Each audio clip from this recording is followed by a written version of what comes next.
എല്ലാ പ്രേക്ഷകർക്കും നമസ്കാരം. നമ്മൾ ഇന്ന് ആരോഗ്യ ദർശനത്തിൻ്റെ പുതിയൊരു എപ്പിസോഡിലേക്കാണ്. ആനുകാലികമായി വളരെ പ്രസക്തമായൊരു വിഷയമാണ് ഇന്ന് നമ്മൾ ചർച്ചയ്ക്കായി എടുത്തിട്ടുള്ളത്. ഇന്ന് വാർത്തകളിൽ നിറഞ്ഞു നിൽക്കുന്നത്, അതുപോലെ തന്നെ നമ്മുടെ സാമൂഹ്യപരമായിട്ട് ഏറ്റവും കൂടുതൽ ചർച്ച ചെയ്യപ്പെടുന്ന ഒരു വിഷയമാണ് ലഹരിയോടുള്ള അഡിക്ഷൻ.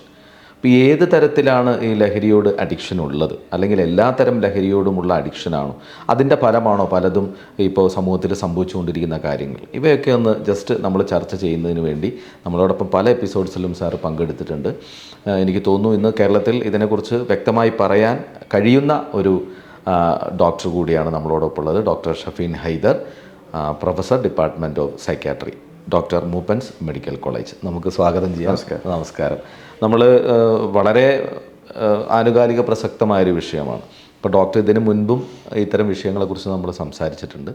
പക്ഷേ ഇപ്പോൾ കേൾക്കുന്ന പല സംഭവങ്ങളും ഇതുമായി ബന്ധപ്പെട്ട് കണക്ട് ചെയ്യുന്ന കാര്യങ്ങളാണ്. ലഹരിയുമായി ബന്ധപ്പെട്ട് പല കുടുംബങ്ങളുടെ അവസ്ഥകൾ, പല വ്യക്തികളുടെ സാമൂഹ്യമായ അവസ്ഥയിലുണ്ടാകുന്ന മാറ്റങ്ങൾ, ഇതൊക്കെ വലിയ പ്രശ്നങ്ങളായിട്ട് വരുന്നുണ്ട്. ശരിക്കും ഈ ലഹരി എന്ന് പറയുന്നത് ഒരു അഡിക്ഷനായിട്ട് വരുന്നത് എപ്പോഴാണ്? ഈ ലഹരി ഉപയോഗിക്കുന്ന എല്ലാവരും അഡിക്റ്റ് ആണോ എന്ന് ചോദിച്ചാൽ അഡിക്റ്റ് അല്ല. അഡിക്ഷൻ എന്ന് പറഞ്ഞാൽ കൃത്യമായിട്ടുള്ള ലക്ഷണങ്ങളുള്ള ഒരു മാനസിക രോഗം അല്ലെങ്കിൽ ഒരു പ്രതിസന്ധിയാണ്. അഡിക്ഷൻ്റെ ലക്ഷണങ്ങൾ എന്ന് വെച്ചാൽ ഏറ്റവും പ്രധാനപ്പെട്ടത് ആദ്യം തന്നെ പറയാം, ക്രേവിംഗ് എന്ന് പറയാം. അതായത് ആ ലഹരി വസ്തു വേണം എന്നുള്ള അമിതമായ ഒരു മാനസിക ആസക്തി, എപ്പോഴും അത് വേണം എന്നുള്ളൊരു തോന്നൽ, ക്രേവിംഗ്. പിന്നെ ടോളറൻസ് എന്ന് പറയും. ടോളറൻസ് എന്ന് പറഞ്ഞാൽ നമ്മൾ ആദ്യം ഉപയോഗിച്ച ഒരളവ്, ആ ലഹരിയുടെ അളവ് മതിയാകുന്നില്ല, കൂടുതൽ അളവിൽ ആ ലഹരി ഉപയോഗിച്ചാൽ മാത്രമേ പണ്ട് കിട്ടിയ ഒരു സുഖം അല്ലെങ്കിൽ കിക്ക് ലഭിക്കുന്നുള്ളൂ. ടോളറൻസ് എന്ന് പറയും. ഇത് കിട്ടാതെ വരുമ്പോൾ ഉള്ള വിഡ്രോവൽ സിംറ്റംസ്. ഇപ്പം മദ്യമാണ് എടുക്കണമെങ്കിൽ മദ്യം ഉപയോഗിക്കുന്ന നമ്മളെല്ലാവരും കാണുന്നതായിരിക്കും. ചിലപ്പോൾ അത് കിട്ടാതെ വരുമ്പോൾ ആൾക്കാർ വിറയ്ക്കുക, ഉറക്കമില്ലാതെയാവുക, ദേഷ്യം കൂടുക, മാനസിക വിഭ്രാന്തി അനുഭവപ്പെടുക, അങ്ങനെ പല രീതിയിലുള്ള വിഡ്രോവൽ സിംറ്റംസ്. പിന്നെ ജീവിതത്തിലുള്ള മറ്റു സുഖങ്ങളെയെല്ലാം അവഗണിക്കുക. അതായത് സുഖം എന്ന് പറഞ്ഞാൽ ഈ ലഹരി ഉപയോഗം മാത്രമേ ഒരു സുഖം നൽകുന്നുള്ളൂ. വേറെ നമ്മളെല്ലാവരും ചിലപ്പോൾ കൂട്ടുകാരുടെ കൂടെ പുറത്ത് കറങ്ങാൻ പോകും, കുടുംബത്തിൻ്റെ കൂടെ യാത്രയ്ക്ക് പോകും, പുറത്തൊരു ഭക്ഷണം കഴിക്കാൻ പോകും, സിനിമയ്ക്ക് പോകും. ഇതിലൊന്നും ഒരു സുഖം ലഭിക്കുന്നില്ല. ഈ ലഹരി ഉപയോഗിച്ചാൽ മാത്രമാണ് ഈ വ്യക്തിക്ക് ഒരു സുഖം അനുഭവപ്പെടുക, അല്ലെങ്കിൽ ഒരു കിക്ക്, ഒരു ഹൈ അനുഭവപ്പെടുക. അതുപോലെ തന്നെ പലപ്പോഴും ഈ ലഹരി വസ്തുക്കളുടെ അമിത ഉപയോഗം കാരണം പലപ്പോഴും ഹോസ്പിറ്റലിൽ പല കാരണങ്ങളായി അഡ്മിറ്റ് ആവേണ്ടി വരിക അത് കോമൺ ആണ്. ഇങ്ങനെ വന്നാൽ പോലും അപ്പോഴെല്ലാം ഡോക്ടർമാർ പലപ്പോഴും ഈ രോഗിക്ക് പറഞ്ഞു കൊടുക്കും, ഈ ലഹരി ഉപയോഗം നിർത്തിയേ പറ്റൂ, അല്ലെങ്കിൽ ഈ മദ്യം ഉപയോഗിക്കണം നിർത്തിയേ പറ്റൂ. ഇങ്ങനെ പല ഒരു താക്കീതുകളും ഡോക്ടർമാർ പലപ്പോഴായി നൽകിയിട്ടുണ്ടാവാം. പക്ഷെ അങ്ങനത്തെ എല്ലാം അവഗണിച്ച് വീണ്ടും ആ ലഹരി ഉപയോഗിക്കുക, വീണ്ടും ആരോഗ്യം അറിഞ്ഞുകൊണ്ട് പൈസ കൊടുത്ത് ആരോഗ്യത്തിനെ ഉപദ്രവിക്കുക, ഇതൊക്കെയാണ് അഡിക്ഷൻ എന്ന് പറഞ്ഞ ഒരാളുടെ ലക്ഷണങ്ങൾ. ഇപ്പോൾ നമ്മൾ സ്വാഭാവികമായും സമൂഹത്തിൽ ലീഗലി ഓതറൈസ്ഡ് ആയിട്ടുള്ള സംഭവങ്ങളാണ് ആൽക്കഹോൾ ഉപയോഗം. ഇപ്പോൾ സിഗരറ്റ് വിൽക്കുന്നുണ്ട്, അത് അതിൻ്റെ മുകളിലൊരു സ്റ്റാറ്റ്യൂട്ടറി വാണിംഗ് ഒക്കെ കൊടുത്തിട്ടുണ്ടെങ്കിലും സിഗരറ്റ് വിൽക്കുന്നുണ്ട്. ഇതും ഒരു ലഹരിയായിട്ട് ആളുകൾ യൂസ് ചെയ്യുന്നു. പക്ഷെ അതിനേക്കാളും അപ്പുറത്തേക്ക് ഈ ആൽക്കഹോൾ പോലെയുള്ള സംവിധാനങ്ങളും, അതുപോലെ ഇപ്പം നമ്മൾ കൂടുതലായിട്ട് പ്രചാരത്തിൽ വരുന്ന പുതിയ കുറേ ലഹരി വസ്തുക്കളുണ്ട്, സിന്തറ്റിക് ഡ്രഗ്സ്, MDMA പോലെയുള്ള, ഇവയൊക്കെ തമ്മിൽ നമ്മൾ താരതമ്യം ചെയ്യുമ്പോൾ ഉണ്ടാകുന്നൊരു വിഷയം. ഇപ്പോൾ ആൽക്കഹോൾ ഓൾറെഡി ലഹരിയാണ്, MDMA ലഹരിയായിട്ട് ഉപയോഗിക്കുന്നു. അപ്പോൾ ആൽക്കഹോളിന് നമുക്ക് ഇവിടെ പെർമിഷൻ നൽകിയിട്ടുണ്ട്, MDMA നിഷിദ്ധമായ സാധനമാണ്. ഇതുമായിട്ട് നമ്മളൊന്ന് കമ്പയർ ചെയ്യാൻ സാധിക്കും എങ്ങനെയാണ്? ഇത് പല രീതിയിൽ നമുക്ക് ഉത്തരം പറയാൻ പറ്റും. കാരണം എല്ലാ ലഹരി വസ്തുക്കളും ഏതോ ഒരു രീതിയിൽ ആരോഗ്യത്തിന് ഹാനികരമാണ്. പക്ഷേ ഇപ്പോൾ ഇന്ത്യയിൽ നോക്കിയാൽ തന്നെ നോർത്ത് ഇന്ത്യയിൽ ഏറ്റവും കൂടുതൽ ഉപയോഗിക്കപ്പെടുന്നത് ആൽക്കഹോളും ഒപ്പിയോയിഡ്സ് ഗ്രൂപ്പിൽ പെടുന്ന ഡ്രഗ്സ് ആണ്. ഒപ്പിയോയിഡ്സ്, കഞ്ചാവ് അഥവാ കനാബിസും നോർത്ത് ഇന്ത്യയിൽ ലഭ്യമാണ്. സൗത്ത് ഇന്ത്യയിൽ നോക്കുകയാണെങ്കിൽ ഏറ്റവും കൂടുതൽ ഉപയോഗപ്പെടുന്നത് മദ്യവും കഞ്ചാവുമാണ്. ഒപ്പിയോയിഡ്സ് ഉപയോഗം കമ്പാരിറ്റീവ്ലി നോർത്ത് ഇന്ത്യ വെച്ച് നോക്കുമ്പോൾ സൗത്ത് ഇന്ത്യയിൽ പൊതുവേ കുറവാണ്. ഏറ്റവും അഡിക്ഷൻ ഉള്ള വസ്തു ഏതാണെന്ന് ചോദിച്ചാൽ ഒപ്പിയോയിഡ്സ് ആണ്.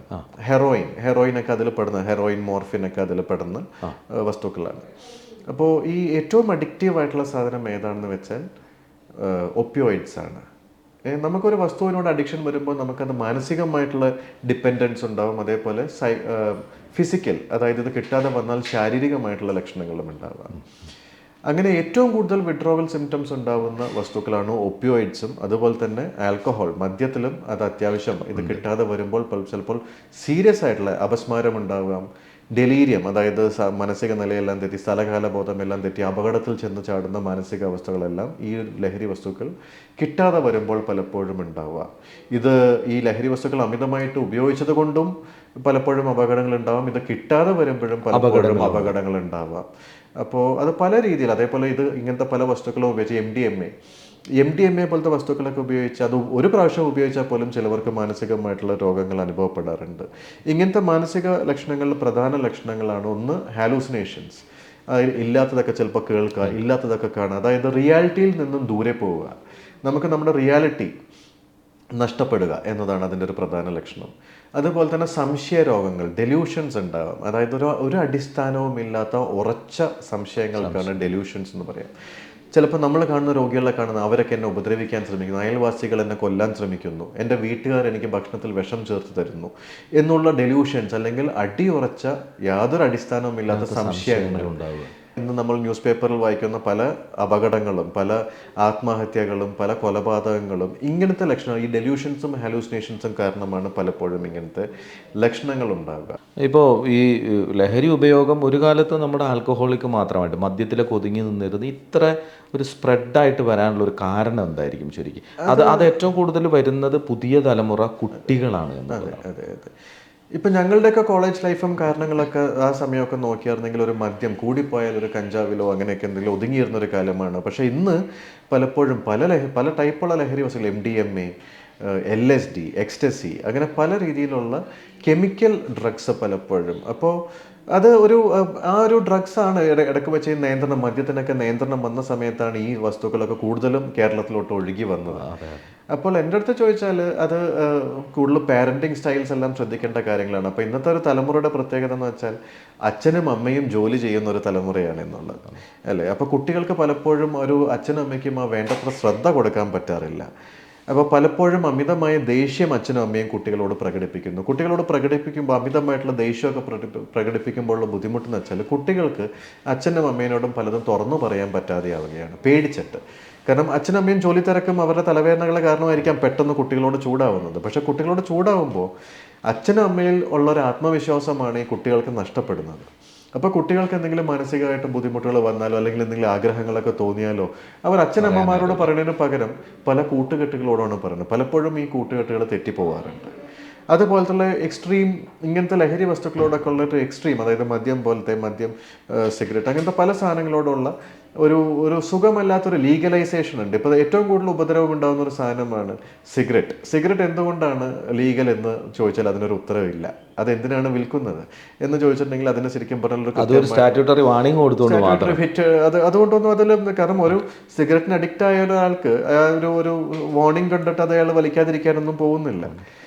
അല്ലെങ്കിൽ ഈ പൈസ കൂട്ടിയത് കൊണ്ടോ ചിലപ്പോൾ ഒരു എണ്ണം ഒരു പൊടിക്കെങ്ങാനും കുറഞ്ഞു എന്നല്ലാതെ അല്ലാതെ വലിയ വ്യത്യാസമൊന്നും വരുത്താൻ പോകുന്നില്ല. അപ്പോൾ സേഫർ ഡ്രഗ്സ് എന്താണ്, അല്ലെങ്കിൽ സേഫർ ലഹരി വസ്തുക്കൾ എന്താണെന്നുള്ള അതനുസരിച്ച് ഒരു പഠനം നടത്തി ഒരു ലീഗലൈസേഷൻ, നമ്മുടെ നിയമങ്ങളൊക്കെ അതിനനുസരിച്ച് മാറേണ്ട സമയം മാറിയിരിക്കുന്നു. ഇപ്പോൾ ഇവിടെ നമ്മളെ കേരളത്തിനെ സംബന്ധിച്ചിടത്തോളം സാക്ഷരത അതുപോലെ വിദ്യാഭ്യാസപരമായിട്ടൊക്കെ ഒരുപാട് മുന്നിട്ട് നിൽക്കുകയാണെങ്കിൽ പോലും അതിനൊക്കെ വ്യതിചലിക്കുന്ന ഒരവസ്ഥയിലേക്ക് കാര്യങ്ങൾ പോകുന്നു.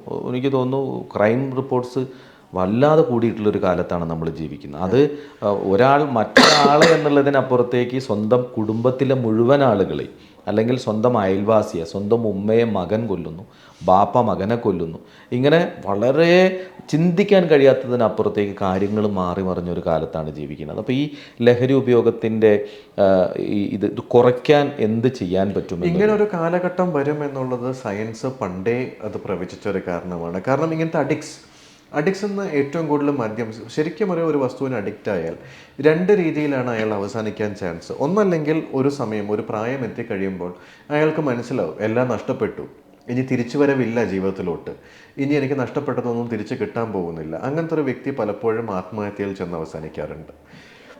അല്ലെങ്കിൽ വീണ്ടും അയാൾ ക്രിമിനൽ പ്രവർത്തനങ്ങൾ, കാരണം ലഹരി വസ്തുക്കൾ കിട്ടാതെയാവുമ്പോൾ, എസ്പെഷ്യലി ഇന്നത്തെ ഈ പറഞ്ഞ designer drugs, MDMA, LSD, heroin ഒക്കെ ഒപ്പിയോയിഡ്സിൽ പെടുന്നതാണ് ഏറ്റവും അഡിക്റ്റീവ് ആയിട്ടുള്ള. അപ്പോൾ അങ്ങനത്തെ അഡിക്റ്റീവ് ആയിട്ടുള്ള വസ്തുക്കൾ കിട്ടാതെയാവുമ്പോൾ അതിന് വേണ്ടിയിട്ട് സാമ്പത്തികം കണ്ടെത്തുക, കളവുകളിൽ ഏർപ്പെടുക, ചെറിയ കളവുകൾ വലിയ കളവിലേക്ക് എത്തുക, അവസാനം ക്രിമിനൽ കുറ്റത്തിലെത്തുക. ഇങ്ങനത്തെ പലതിൻ്റെയും ഒരു റിസൾട്ടാണ് പലപ്പോഴും ഈ ഉണ്ടാവുന്ന കൊലപാതകങ്ങൾ. അതായത് കുടുംബാംഗങ്ങളെ തന്നെ കൊലപ്പെടുത്തുക. കാരണം പൈസക്ക് വേണ്ടിയിട്ടായിരിക്കാം, ദേഷ്യം, ഈ ലഹരി വസ്തുക്കൾ ഉപയോഗിച്ചിട്ടുള്ള ദേഷ്യം കാരണമാവാം, നേരത്തെ പറഞ്ഞ ഡെലൂഷൻസ്, ഹാലൂസിനേഷൻസ് എന്നുള്ള ഒരു മാനസിക രോഗലക്ഷണങ്ങൾ കാരണമാവാം. അങ്ങനത്തെ പല കാരണങ്ങൾ കാരണമാണ്. അപ്പോൾ ഇന്നത്തെ ഏറ്റവും വലിയ ഇങ്ങനത്തെ ഒരു എനിമിയാണ്, ഒരു സൊസൈറ്റിയുടെ എനിമിയാണ് ഇന്നത്തെ പുതിയ രാസവസ്തുക്കൾ, അല്ലെങ്കിൽ MDMA, LSD പോലത്തെ രാസവസ്തുക്കൾ, അല്ലെങ്കിൽ കെമിക്കൽ ഡിസൈനർ ഡ്രഗ്സ് ഒക്കെയാണ് ഇന്നത്തെ ഏറ്റവും കൂടുതൽ ക്രൈംസിനുള്ള കാരണങ്ങൾ. ഇപ്പോൾ ഇനിയിപ്പോൾ ഇതിലേക്ക് വന്നാൽ തന്നെ ഇപ്പോൾ ആളുകൾ കടന്നു വരുന്ന ആളുകളുടെ ഈ ചികിത്സ എന്ന് പറയുന്നത് എത്രത്തോളം ഫലപ്രദമാണ്? ഇത് ഏറ്റവും കൂടുതൽ അവരെ ബാധിക്കുന്നത് ഇപ്പം ആൽക്കഹോൾ ഉപയോഗിക്കുന്ന ഒരാളുടെ ആയാലും, ഇപ്പോൾ ആൽക്കഹോൾ നമ്മൾ പറയുന്ന എപ്പോഴും കരളിനെയാണ് കൂടുതൽ ബാധിക്കുക എന്ന് പറയും. അതുപോലെ ഈ സിന്തറ്റിക് ഡ്രഗ്സ് ഉപയോഗിക്കുന്ന സമയത്ത് അത് ഏറ്റവും കൂടുതൽ ബാധിക്കുന്നത് എവിടെയാണ് നമ്മുടെ മനുഷ്യ ശരീരത്തിൽ? ഈ സിന്തറ്റിക് ഡ്രഗ്സ് ഇപ്പോൾ ആൽക്കഹോൾ ഇപ്പോൾ മദ്യമാണല്ലോ ഏറ്റവും കൂടുതൽ അവൈലബിൾ ആയിട്ടുള്ളത്. അപ്പം മദ്യം എന്നുള്ളത് പല ടൈപ്പ് കൂടിയുണ്ട്. അതായത് സോഷ്യൽ ഡ്രിങ്കിങ്, അതേപോലെ തന്നെ ഡെയിലി ഡ്രിങ്കിങ് പാറ്റേൺ ഉണ്ട്. ഡെയിലി ഡ്രിങ്കിങ്ങിന് അഡിക്റ്റ് എല്ലാവർക്കും, അത് നമ്മളെല്ലാവരും കണ്ടിട്ടുണ്ടാകും. കാരണം എല്ലാവർക്കും അത് കുടിച്ചിട്ടായിരിക്കും പല കൂലി തൊഴിലാളികളും രാവിലെ തൊട്ട് അടിച്ചിട്ടായിരിക്കും അവർ ചിലപ്പോൾ ജോലിക്ക് ഇറങ്ങുന്നത്. അവർക്കത് കിട്ടിയില്ലെങ്കിൽ അവരുടെ കൈ വിറയ്ക്കും. ആ കൈ വിറച്ചിട്ടുണ്ടെങ്കിൽ അവർക്ക് അവരുടെ ജോലിയായിട്ട് മുന്നോട്ട് പോകാൻ പറ്റില്ല. അപ്പോൾ ആ കൈ വിറ നിർത്താൻ വേണ്ടിയിട്ടായിരിക്കാം പലപ്പോഴും ഇവർ രാവിലെ തന്നെ രണ്ടെണ്ണം അടിക്കുന്നത്. കാരണം രാവിലെ അടിച്ചില്ലെങ്കിൽ, ഈ മദ്യം ചെന്നില്ലെങ്കിൽ അവരുടെ കൈ ഉറച്ചു നിൽക്കില്ല. ഉറച്ചു നിന്നില്ലെങ്കിൽ അവർക്ക് ജോലിയിൽ ഏർപ്പെടാൻ പറ്റില്ല. വിഡ്രോവൽ സിംറ്റംസ് ഒന്ന് ശമിപ്പിക്കാൻ വേണ്ടിയിട്ടാണ് പലവരും രാവിലെ തന്നെ ലഹരി ഉപയോഗിക്കുന്നത്.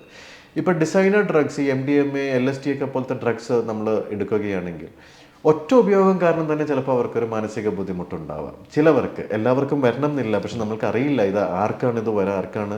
ഇതിൻ്റെ ഏറ്റവും വലിയൊരു ബുദ്ധിമുട്ട് വെച്ചാൽ ഇങ്ങനത്തെ രോഗലക്ഷണം, മാനസിക രോഗലക്ഷണം വന്നൊരു വ്യക്തിക്ക് അയാൾക്കൊരു മാനസിക രോഗമുണ്ട്, ഈ സാധനം അയാൾക്കത് തിരിച്ചറിയാൻ പറ്റില്ല. അതുകൊണ്ടാണ് പലപ്പോഴും ഈ സംശയത്തിൻ്റെ പേരിലോ ദേഷ്യത്തിൻ്റെ പേരിലോ അയാൾ പലപ്പോഴും ഒരു കൊലപാതകമോ അല്ലെങ്കിൽ ഒരു കവർച്ചയോ പലപ്പോഴും നടത്തുന്നത്. അയാളൊരു മാനസിക രോഗാവസ്ഥയിൽ പെട്ടിരിക്കുകയാണെന്നുള്ളൊരു തിരിച്ചറിവ് അയാൾക്ക് പലപ്പോഴും കഴിയാൻ ഇൻസൈറ്റ് ഇല്ല എന്ന് ഞങ്ങൾ പറയും.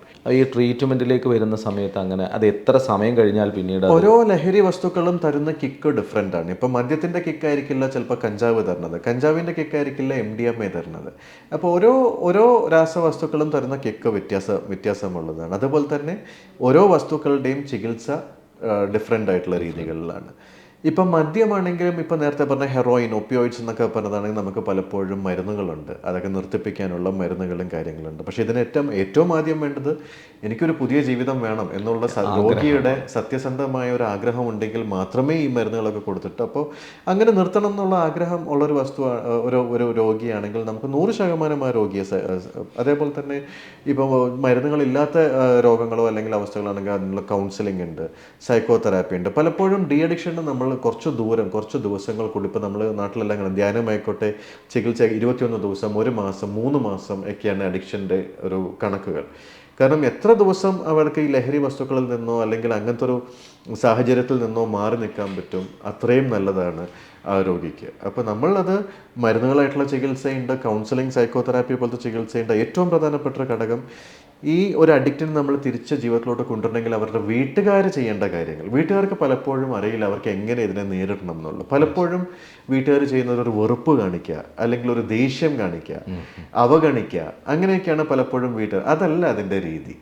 കാരണം ഈ അഡിക്റ്റിനും ഇതിന് പുറത്ത് വന്നാൽ കൊള്ളാമെന്നുള്ളൊരു ആഗ്രഹം ഈ അഡിക്റ്റിൻ്റെ ഉള്ളിൽ ഉണ്ടാവും. പക്ഷെ അവർക്ക് അത് തിരിച്ച് വീട്ടുകാരിൽ നിന്ന് ഇതൊക്കെ നിർത്തി തിരിച്ചു ചെല്ലുമ്പോഴും വീണ്ടും അവർ കുറ്റപ്പെടുത്തൽ കേട്ട് കഴിഞ്ഞാൽ അവർക്ക് തോന്നുന്നു ഓക്കെ എന്തായാലും ഉപയോഗിച്ചില്ലെങ്കിൽ ഒരേ അവസ്ഥയാണെങ്കിൽ ഉപയോഗിക്കുന്നത് തന്നെയല്ലേ നല്ലത്. അപ്പോൾ വീട്ടുകാരുടെ പല ആറ്റിറ്റ്യൂഡുകളും നമ്മൾക്ക്, അതായത് ഫാമിലി സൈക്കോ എഡ്യൂക്കേഷൻ എന്ന് പറയും. ഈ ഒരു അഡിക്റ്റിനെ എങ്ങനെ നേരിടണം എന്ന് നമ്മൾ ഫാമിലി, അതായത് അവരുടെ ഭാര്യ ആയിക്കോട്ടെ, അച്ഛനമ്മമാരായിക്കോട്ടെ, അവരെയും നമ്മൾ ഒരു കൗൺസിലിങ്ങിലൂടെ അവർക്ക് നമ്മൾ ട്രെയിനിങ് നൽകും. ഇപ്പോൾ ആൽക്കഹോള് സാർ നേരത്തെ പറഞ്ഞതുപോലെ നമുക്ക് മെഡിസിൻ പലപ്പോഴും പല ആളുകളും അങ്ങനെ തരാം. പക്ഷേ ഈ MDMA പോലുള്ള സിന്തറ്റിക് ഡ്രഗ്സിൻ്റെ ഏറ്റവും വലിയ പ്രശ്നം നമ്മുടെ തലച്ചോറിലേക്കാണ് എന്ന് പറയുന്നു. ഇപ്പോൾ ഞാൻ വായിച്ചതോ പറഞ്ഞു കേട്ടതോ ആയ കാര്യം തലച്ചോറ് ചുരുങ്ങിപ്പോവുക, അങ്ങനെയുള്ള കുറേ പ്രശ്നങ്ങളിലേക്ക് വരുമെന്ന് പറഞ്ഞു. അതിൻ്റെ ഒരു യാഥാർത്ഥ്യം. ഈ മദ്യം പോലത്തെ ലഹരി വസ്തുക്കളിലാണ് കൂടുതലും തലച്ചോറ് ചുരുങ്ങിപ്പോകുക, ഓർമ്മക്കുറവ്, അല്ലെങ്കിൽ ആൽക്കഹോളിക് ഡിമെൻഷ്യ എന്നൊക്കെ പറയും. ഓർമ്മക്കുറവിൻ്റെ അസുഖമൊക്കെ വരാൻ സാധ്യത കൂടുതലുള്ളത്.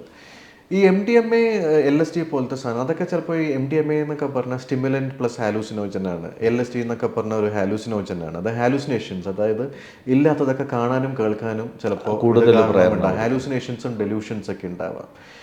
ഈ അഡിക്ഷൻ പൊട്ടൻഷ്യൽ എന്ന് പറഞ്ഞാൽ ശരിക്കും പറഞ്ഞാൽ ആൽക്കഹോളിൽ കൂടുതലാണ്, ഏറ്റവും കൂടുതൽ ഹെറോയിനാണ്. കഞ്ചാവിന് അഡിക്ഷൻ പൊട്ടൻഷ്യൽ കമ്പാരിറ്റീവ്ലി കുറവാണ്.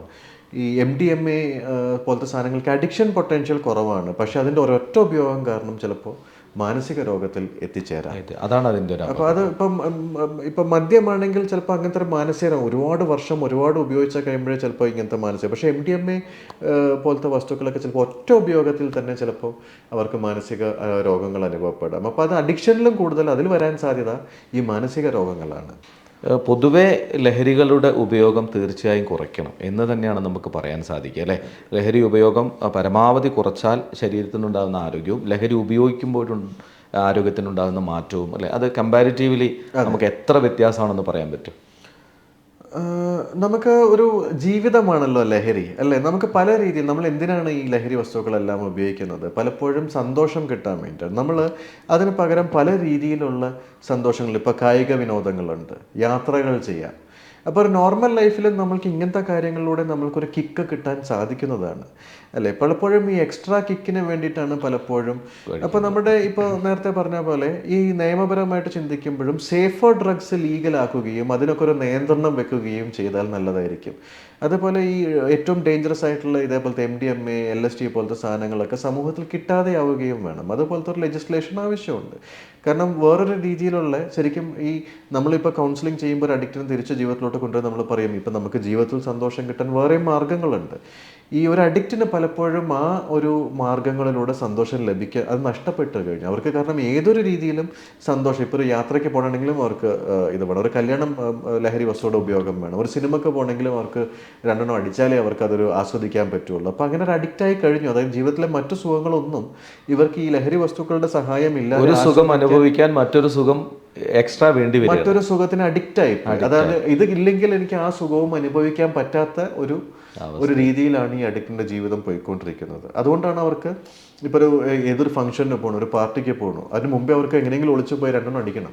ജീവിതത്തിൽ കിട്ടുന്ന ബാക്കി കിക്കുകളോ അല്ല സാധാരണ ഒരു ജീവിതത്തിൽ കിട്ടുന്ന ബാക്കി സന്തോഷങ്ങളോ രണ്ടെണ്ണം അടിക്കാതെ അവർക്ക് അനുഭവിക്കാൻ സാധിക്കാത്തൊരവസ്ഥ, അതാണ് അഡിക്ഷൻ. ഇപ്പോൾ ഈ ലഹരി ഉപയോഗത്തിലൂടെ അഡിക്ഷനിലേക്ക് നമ്മൾ പറയുന്ന സമയത്ത് അവരുടെ ആയുർദൈർഘ്യത്തിൻ്റെ അവസ്ഥ വരെ വളരെ ഡേഞ്ചർ ആയിട്ടായിരിക്കും വരിക, അല്ലേ? അപ്പോൾ അവർ ഇത് യൂസ് ചെയ്യും തോറും അവരുടെ ലൈഫിൻ്റെ ഇത് ഇപ്പോൾ ഇത് യൂസ് ചെയ്യുന്ന ആളുകളുടെ തലമുറകളിലേക്ക് ഏതെങ്കിലും തരത്തിൽ ഇത് പകരുന്നു. ഇപ്പോൾ ആൽക്കഹോളിക് അഡിക്റ്റ് ആയിട്ടുള്ള ഒരാൾ അല്ലെങ്കിൽ ഇതുപോലെ ഡ്രഗ്സിന് അഡിക്റ്റ് ആയിട്ടുള്ള ഒരാൾ അവരുടെ പുതിയ തലമുറയിലേക്ക് അല്ലെങ്കിൽ അവർക്കുണ്ടാകുന്ന കുഞ്ഞുങ്ങളിലേക്ക് ഇതൊക്കെ പകരാനൊരു സാധ്യതയുണ്ട്. അതൊരു വളരെ ഇമ്പോർട്ടൻറ്റ് ക്വസ്റ്റ്യൻ ആണ്. കാരണം ഈ അഡിക്ഷൻ എന്ന് പറയുന്നത് ജനിതകമായിട്ട് മുന്നോട്ട് പോകാൻ സാധിക്കുന്ന ഒരു കാര്യമാണ്. കാരണം ഇത് ഒരുപാട് ഈ ലഹരി വസ്തുക്കൾ അമിതമായിട്ട് നമ്മുടെ ശരീരത്തിൽ പല മാറ്റങ്ങളും ഇത് കാരണം ഈ ലഹരി ഉപയോഗം അമിതമായിട്ടുള്ള ലഹരി ഉപയോഗം കാരണം വരുന്നുണ്ട്. നമ്മുടെ കുട്ടികളിലോട്ടും അത് പകർന്നു കൊടുക്കണം. അങ്ങനത്തെ ജീൻസ്, ഈ അഡിക്ഷൻ കാരണമുള്ള ജീൻസ് ഒക്കെ നമ്മുടെ കുട്ടികളിലും അത് വരാനുള്ള സാധ്യത അതിനാൽ കൂടുതലാണ്. അതുപോലെ തന്നെ ഗർഭാവസ്ഥയിൽ ഈ നമ്മൾ കൺസീവ് ചെയ്യുന്ന സമയത്ത് ഭർത്താവിന് അധികം അമിതമായിട്ടുള്ള ലഹരി ഉപയോഗമുണ്ടെങ്കിൽ അല്ലെങ്കിൽ ഗർഭിണിയായിരിക്കുന്ന സമയത്ത് ആ സ്ത്രീ ലഹരി വസ്തുക്കൾ ഉപയോഗിച്ചാൽ വലിയൊരു ശതമാനം റിസ്ക്കാണ് കുട്ടികൾക്ക് അതിൻ്റേതായ ബുദ്ധിമുട്ടുകൾ ഉണ്ടാവാനുള്ള സാധ്യത, വലിയൊരു റിസ്ക് ഉണ്ട് അതിൽ. ഒരു വളരെ പ്രധാനപ്പെട്ട ഇമ്പോർട്ടൻ്റ് ആയിട്ടുള്ള ഇൻഫോർമേഷൻ കൂടിയാണ് അതല്ലേ, പലപ്പോഴും ശ്രദ്ധിക്കാതെ ഇരിക്കുന്ന കാര്യങ്ങളാണ്. കാരണം ഇപ്പോൾ നേരത്തെ പറഞ്ഞതുപോലെ ഒരു സുഖം അനുഭവിക്കാൻ മറ്റൊരു സുഖത്തെ തേടി പോകുന്ന സമയത്ത് അടുത്ത ജനറേഷനിലേക്ക് കൂടി അത് പകരുമെന്നുള്ള കാര്യം വളരെ വ്യക്തമാണ്. ഈ അടുത്ത ജനറേഷനിലോട്ട് അത് പകർന്നു പോയാൽ തന്നെ പിന്നീട് ഈ കുട്ടിയായിട്ട് ചിലപ്പോൾ നമ്മൾ സൈക്കാട്രിസ്റ്റുകളൊക്കെ കൊണ്ടുവന്ന് കാണിക്കുന്നത് ഈ അച്ഛനമ്മയും കൊണ്ടുവരും. ചിലപ്പോൾ ഒരു 15-16 വയസ്സൊക്കെ ആകുമ്പോൾ ഈ കുട്ടി അങ്ങനെ പെരുമാറുന്നു, കുട്ടി ശ്രദ്ധിക്കുന്നില്ല, കുട്ടി പഠിത്തത്തിൽ പുറകോട്ടാണ്. പലപ്പോഴും ഇതിനുള്ള കാരണം അച്ഛനമ്മയുടെയും പലപ്പോഴുള്ള പെരുമാറ്റം പലപ്പോഴുള്ള സ്വഭാവ ശൈലികളോ ആയിരിക്കാം. കുറെ കൂടി നമ്മുടെ സമൂഹം ലഹരി മുക്തമാകാൻ അല്ലെങ്കിൽ ഇത്തരം അപകടങ്ങളിലേക്ക് പോവാതിരിക്കാൻ ശ്രദ്ധിക്കേണ്ട കുറച്ച് കാര്യങ്ങൾ എന്തൊക്കെയാണ്, അത് പറഞ്ഞു നിർത്താം. ഏറ്റവും പ്രധാനമായിട്ട് ഞാൻ പറയുന്നത് നമ്മുടെ കുട്ടികളെ ചേർത്ത് പിടിക്കുക എന്നുള്ളതാണ്. ഇന്നത്തെ തലമുറയിൽ ഞാൻ കാണുന്ന ഏറ്റവും വലിയ ഒരു പ്രശ്നം എന്ന് വെച്ചാൽ ഇന്നത്തെ തലമുറയിൽ അച്ഛനായാലും അമ്മയായാലും father and mother both of them are working. രണ്ടുപേരും ജോലി ചെയ്യുന്ന ആൾക്കാർ. പഴയ പോലെയല്ല. പണ്ടെന്ന് വെച്ചാൽ പുറത്തെ കാര്യങ്ങൾ അച്ഛൻ നോക്കുന്നു, വീട്ടിലെ കാര്യങ്ങൾ അമ്മ നോക്കുന്നു എന്നുള്ളൊരവസ്ഥയായിരുന്നു. ഇന്ന് രണ്ടുപേരും അച്ഛനും അമ്മയും ജോലി ചെയ്യുന്നു. അപ്പോൾ അവർക്ക് കുട്ടികളുടെ കൂടെ ചെലവഴിക്കുന്ന സമയം വളരെ കുറവാണ്.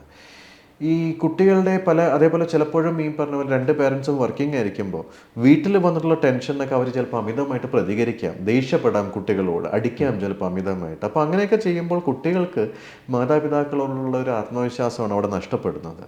അപ്പോൾ അവർക്കിപ്പോൾ ഒരു ഒരു കുട്ടീനെ ഒരു ക്ലാസ്സിൽ എന്തെങ്കിലും ഒരു പ്രശ്നം ഉണ്ടായി, അല്ലെങ്കിൽ അവരുടെ ഭാഗത്ത് ചെറിയൊരു തെറ്റ് വന്നു, അവർ ഏറ്റവും ആദ്യം അത് തുറന്നു പറയേണ്ടത്, സ്വന്തമായിട്ട് തുറന്നു പറയേണ്ടത് മാതാപിതാക്കളോടാണ്. പക്ഷേ ഈ മാതാപിതാക്കളെ പേടിയാണ് കുട്ടികൾക്ക്. അപ്പോൾ പേടി കാരണം പലതും തുറന്നു പറയാൻ പറ്റില്ല. അപ്പോൾ അങ്ങനെ തുറന്നു പറയാൻ പറ്റുന്നത് പലപ്പോഴും കൂട്ടുകെട്ടുകളോടാണ്. കൂട്ടുകെട്ടുകൾ പലപ്പോഴും തെറ്റിപ്പോവാറുണ്ട്. പിന്നീട് ആ കൂട്ടുകെട്ടുകളാവുന്നു അവരുടെ ജീവിതം. ആ പിയർ ഗ്രൂപ്പ് ഇൻട്രാക്ഷനിലൂടെ, ആ കൂട്ടുകെട്ടുകളിലൂടെ പലപ്പോഴും ഇവർ വഴിതെറ്റി സഞ്ചരിക്കാറുണ്ട്. അപ്പോൾ ഗുഡ് പാരൻറ്റിങ് സ്റ്റൈൽ, സ്പെൻഡിങ് നല്ലൊരു ക്വാളിറ്റി ടൈം കുട്ടികളുടെ കൂടെ ചെലവഴിക്കുക എന്നുള്ളതാണ് ഏറ്റവും പ്രധാനമായിട്ട് ഞാൻ പറയുന്നത്. കാരണം അവർക്ക് എന്ത് തോന്നിയാലും അച്ഛനമ്മേനോട് തുറന്നു പറയാൻ പറ്റുന്നു. അവരെ പേടിക്കരുത്, അച്ഛനമ്മേനെയും പേടിക്കരുത്. പേടിച്ചു കഴിഞ്ഞാൽ പിന്നെ നമ്മുടെ കുട്ടികൾ നമ്മളോടൊന്നും പറയില്ല. അപ്പോൾ ചുരുക്കി പറഞ്ഞാൽ നമ്മുടെ ഫാമിലി ഘടനയിലുണ്ടായ വലിയ മാറ്റം ഇത്തരം അവസ്ഥകൾ വർദ്ധിക്കാൻ കാരണമായിട്ടുണ്ട്. അതെ, അതേപോലെ തന്നെ രണ്ടാമത്തേതാണ് സോഷ്യൽ മീഡിയ. സോഷ്യൽ മീഡിയയിൽ എന്തായാലും റെഗുലേഷൻ വേണ്ട ഒരു കാര്യമാണ് ഈ സോഷ്യൽ മീഡിയ. ചെറിയ കുട്ടികൾക്ക് വരെ ഇന്ന് യൂട്യൂബ് ഹാൻഡിൽ, ഇൻസ്റ്റാഗ്രാം ഹാൻഡിലും കാര്യങ്ങളൊക്കെ ഉണ്ട്. അവർ പലതും ഇപ്പോൾ പലവരും നമുക്കറിയാമല്ലോ, പല യൂട്യൂബേഴ്സും പലരും ലഹരി വസ്തുക്കൾ ഇതിലൂടെ പ്രചരിപ്പിക്കുന്നുണ്ട്. അല്ലെങ്കിൽ അതൊരു ഭയങ്കര ഒരു ഹൈഫൈ സാധനമാണ് എന്നുള്ള രീതിയിലൊക്കെ ലഹരി വസ്തുക്കൾ. അപ്പോൾ എല്ലാവർക്കും നമുക്കതൊന്ന്, കുട്ടികൾക്കും അതുപോലെ അത് കണ്ടറിയണം അല്ലെങ്കിൽ അനുഭവിച്ചറിയണം എന്നുള്ളൊരു താല്പര്യം കുട്ടികളിലുണ്ടാകും. അപ്പം നമുക്ക് സോഷ്യൽ മീഡിയ റെഗുലേഷൻ ഒരു വലിയ ഒരു ഫാക്ടറാണ്. ഗുഡ് പാരൻറ്റിങ് സ്റ്റൈൽ, ഈ സോഷ്യൽ മീഡിയ റെഗുലേറ്റ് ചെയ്യണം. അതുപോലെ തന്നെ ഞാൻ നേരത്തെ പറഞ്ഞ ലീഗലൈസേഷൻ. ഈ പല കാര്യങ്ങളും നമുക്ക് ഉപദ്രവമില്ലാത്ത ഒരു ലഹരി വസ്തുക്കൾ, ഇപ്പോൾ അമൃത്, ഇപ്പോൾ പറയണ ഇപ്പോൾ ഈ ലഹരി വസ്തുക്കൾ പണ്ട് തൊട്ടേ പുരാണങ്ങളിൽ തൊട്ടുള്ളതാണ് ഈ ലഹരി വസ്തുക്കളൊക്കെ. അപ്പം നമുക്ക് അധികം ആരോഗ്യത്തിന് ഹാനികരമല്ലാത്ത ലഹരി വസ്തുക്കളൊക്കെ ഒരു മിനിമം ആയിട്ടുള്ള രീതിയിൽ ലീഗലൈസ് ചെയ്യുകയും പ്രശ്നകരമായിട്ടുള്ള MDMA LSD പോലത്തെ കെമിക്കൽ ഡ്രഗ്സ് ഒരു കാരണവശാലും സമൂഹത്തിൽ എത്തിപ്പെടാതെ അങ്ങനത്തെ സ്ട്രിക്റ്റ് ആയിട്ടുള്ള, ഇപ്പോൾ ചില രാജ്യങ്ങൾ ദുബായിലും സൗദിയിലൊക്കെ ഉള്ള പോലത്തെ നിയമങ്ങൾ ചിലപ്പോൾ വന്നാൽ ഈ MDMA LSD പോലത്തെ അധികം ഹാനികരമല്ലാത്ത ലഹരി വസ്തുക്കളൊക്കെ ഒരു മിതമായ രീതിയിൽ ലീഗലാക്കുന്ന രീതിയിലുള്ള നിയമങ്ങളും വരികയും വേണം എന്നാണ് എൻ്റെ ഒരു അഭിപ്രായം. അതൊരു കാലത്തിൻ്റെ ആവശ്യകതയായിട്ട് മാറുന്നു എന്നുള്ളതാണ്. പലപ്പോഴും ഇപ്പം നമ്മൾ ഒളിച്ചും പാത്തും ചെയ്യുന്ന പല പ്രവർത്തനങ്ങളും വലിയ ദുരന്തങ്ങളിലേക്ക് പോകുമ്പോൾ അത് ലീഗലാക്കുകയാണെങ്കിൽ കുറച്ചുകൂടി ഫ്രീ ലഭിക്കുമെന്നുള്ളതാണ് കാര്യം. അപ്പോൾ അവർക്കത് ഇല്ലീഗലായിട്ടുള്ളൊരു വസ്തു അത് യൂസ് ചെയ്യുമ്പോഴുണ്ടാകുന്നതിനേക്കാൾ കൂടുതൽ ലീഗലായിട്ടുള്ള അനുവദനീയമായ ഒരളവും കാര്യങ്ങളും ചെയ്യുകയാണെങ്കിൽ സ്വാഭാവികമായും അത് കുറഞ്ഞു വരും. അതിന് ഏറ്റവും വലിയ തെളിവാണ് ഇന്നത്തെ കാലത്ത് സിഗരറ്റ് വലിയുടെ എണ്ണം കുറഞ്ഞു വരുന്നത്. കാരണം അത് ഫ്രീ ആയിട്ട് കിട്ടുമ്പോൾ ആർക്കും അതിനോടൊരു താല്പര്യം കുറഞ്ഞു വരികയാണ്. സൈക്കോളജിക്കൽ ഫാക്ട് ആണ്. അതെ, എവിടെ പോയാലും വാങ്ങാമെന്നുള്ള അവസ്ഥ വന്നു കഴിഞ്ഞപ്പോൾ അത് അത്യാവശ്യമില്ല. കാരണം എന്ത് അരുത് എന്ന് പറയുന്നിടത്താണ് മനുഷ്യൻ അത് ചെയ്യണമെന്നുള്ള നോവൽറ്റി സീക്കിംഗ് എന്ന് പറയും. അതായത് പുതിയ അനുഭവങ്ങൾ അറിയാൻ അതൊരു മനുഷ്യ സഹജമായ ഒരു സൈക്കോളജിക്കൽ ഫാക്ട് ആണ്. അതെ അതെ. അപ്പൊ അത് പക്ഷേ ഈ പറഞ്ഞ പോലെ അത് നമ്മൾ കൃത്യമായ പഠനത്തിലൂടെയും കൃത്യമായിട്ടുള്ള തിരിച്ചറിവിലൂടെയും വേണം ഈ ലീഗൽ സിസ്റ്റം മുന്നോട്ട് പോകാൻ എന്നുള്ളതാണ് എൻ്റെ ഒരു സയൻറ്റിഫിക് ആയിട്ടുള്ള രീതിയിൽ മുന്നോട്ട് പോകുന്നു എന്നുള്ളതാണ്. ഒരു വലിയ ടോപ്പിക്കാണ്, പക്ഷേ അത് ചുരുങ്ങിയ വാക്കുകളിൽ കൃത്യമായി നമുക്ക് ഡോക്ടർ ഒരു വലിയ ഇൻഫോർമേഷൻ നൽകിയിട്ടുണ്ട്. അതിൻ്റെ ചികിത്സകൾ ഉണ്ട് എന്ന് ഡോക്ടർ അമിതമായിട്ട് അതിനെ പറയാത്തതിൻ്റെ കാര്യം ചികിത്സകളേക്കാൾ കൂടുതൽ ഇത് ഉപയോഗിക്കുന്നതിൽ നിന്നും പിന്നോട്ട് പോവുക എന്നുള്ളതാണ്. ഇപ്പോൾ നമ്മുടെ സമൂഹത്തിൽ കേൾക്കുന്ന പല അപകടങ്ങളും കുടുംബപരമായിട്ടും നമ്മുടെ എന്താണ് പറയുക, നമ്മുടെ മനസ്സിൽ നിന്ന് ഒരിക്കലും മായാത്ത എത്രയോ അനുഭവങ്ങൾ നമ്മൾ വാർത്തകളിലൂടെയൊക്കെ കണ്ട ആളുകളാണ്. അപ്പോൾ ഡോക്ടർ പറഞ്ഞു വെച്ചതും അതുതന്നെയാണ്. പരമാവധി ഇത്തരം ഉപയോഗങ്ങളിൽ നിന്നും മാറി നിൽക്കുക, അതോടൊപ്പം തന്നെ കുടുംബ ബന്ധങ്ങളെ ശക്തിയാക്കുക, കുട്ടികൾക്കൊപ്പം ചെലവഴിക്കുക, പുതിയ തലമുറയ്ക്കൊപ്പം ചേർത്ത് പിടിച്ച് അവർക്ക് ഒരു സപ്പോർട്ട് കൊടുത്താൽ തന്നെ അവർക്ക് ഏതാണ് നല്ലത്, ഏതാണ് ചീത്ത, ഏതാണ് ചെയ്യാൻ പാടില്ലാത്തത് എന്ന് ചെറുപ്രായത്തിലൊരു പഠനം ലഭിക്കും. ഇതൊക്കെ തന്നെയാണ് ഇതിൻ്റെ ഒരു സാരാംശം, അല്ലേ? ഇനി പ്രേക്ഷകരോട് എന്തെങ്കിലും പറയാനുള്ളത്? പ്രേക്ഷകരോട് പറയാനുള്ളത്, ജീവിതത്തിൽ ഒരുപാട് സന്തോഷങ്ങളുണ്ട്. നമ്മളിപ്പോൾ ഇന്ന് എല്ലാവരും ഈ സോഷ്യൽ മീഡിയ, മൊബൈൽ ഇതെല്ലാം നമ്മൾ ഒതുങ്ങിപ്പോവുകയാണ്. പലപ്പോഴും നമ്മൾക്ക് വേണ്ടത് കായിക വിനോദങ്ങളിൽ ഏർപ്പെടുക, നല്ല കൂട്ടായ്മകളിൽ ഏർപ്പെടുക, യാത്രകൾ ചെയ്യുക, ട്രെക്കിംഗ് ചെയ്യുക, പല വേറെ സന്തോഷങ്ങൾ, വേറെ ജീവിതത്തിൽ കിട്ടുന്ന സേഫായിട്ടുള്ള പല ഈ ഹൈക്കിംഗ് എന്ന് പറഞ്ഞ പോലെ, ട്രെക്കിംഗ് എന്നുള്ള പറഞ്ഞ പോലെ അങ്ങനത്തേക്കൊരു ജീവിതത്തിലെ പുതിയ കിക്കുകൾ കണ്ടുപിടിക്കുക, ലഹരി വസ്തുക്കളിൽ ഉപയോഗിക്കരുത്. ഒരുപാട് സന്തോഷം തരുന്ന ഒരേ ഒരു ജീവിതമാണ് നമ്മൾക്കുള്ളത്. ജീവിതമാവട്ടെ ലഹരി എന്നാണ് എനിക്ക് പറയാനുള്ളത്. ഇന്ന് നമ്മളോടൊപ്പം ആരോഗ്യ ദർശനത്തിൻ്റെ എപ്പിസോഡിൽ പങ്കെടുത്തത് doctor Shafeen Haider. Professor, department of psychiatry, doctor Moopen's medical college. ഇനി നമ്മൾ അടുത്ത ഒരു എപ്പിസോഡിൽ മൂപ്പൻസ് മെഡിക്കൽ കോളേജും നമ്മുടെ വയനാട് വിഷൻ ചാനലും പുതിയൊരു വിഷയവും പുതിയൊരു ഡോക്ടറുമായിട്ട് അതുവരെ പങ്കെടുത്തതിന് ഒരുപാട് നന്ദി. നമസ്കാരം.